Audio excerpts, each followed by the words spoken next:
Hello बच्चों, मैं हूं आपका फिजिक्स मेंटर अतुल जैन और आज का हमारे पास क्वेश्चन है can a one body having the positive charge and the another body is neutral.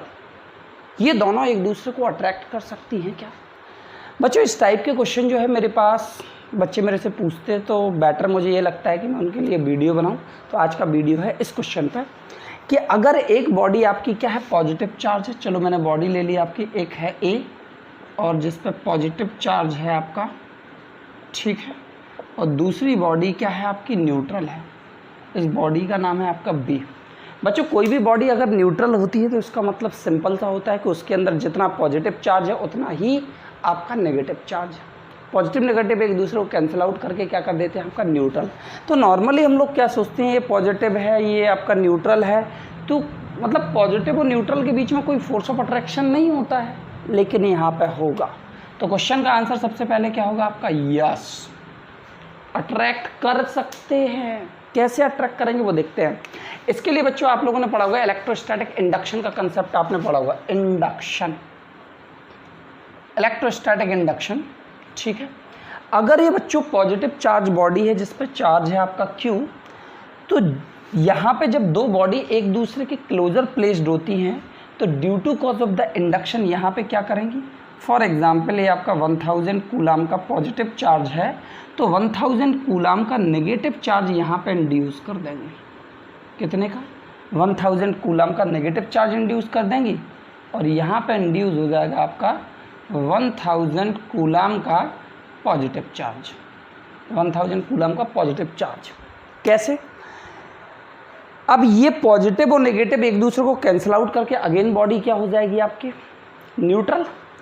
ये due to cause of the positive charge सारा का सारा नेगेटिव चार्ज कहाँ पे एक्यूमुलेटेड हो गया, at the one end of that means what, sphere. और due to cause of the force of repulsion बाकी पॉजिटिव चार्ज कहाँ पे एक्यूमुलेटेड हो गया, at the another end of the conducting sphere. अब इसके बाद कोई मीडियम नहीं है इसको मूव करने के लिए या कोई पाथ नहीं है, तो ये यहाँ एक्यूमुलेटेड हो गया, ये यहाँ एक्यूमुलेटेड हो गया। अब यहाँ से बच्चों एक पॉइंट में यहाँ मार्क कर ले रहा हूँ। चलो यहाँ से ये पॉजिटिव चार्ज है, ये नेगेटिव चार्ज है, इसके बीच की डिस्टेंस है आपकी R1 और इसी सेम पॉइंट से रेफरेंस पॉइंट मान लिया और ये पॉजिटिव चार्ज के बीच की डिस्टेंस है आपकी R2, ठीक है। तो यहाँ पे एक चीज़ हमें दिख रही है बच्चों, R1 is greater than R2।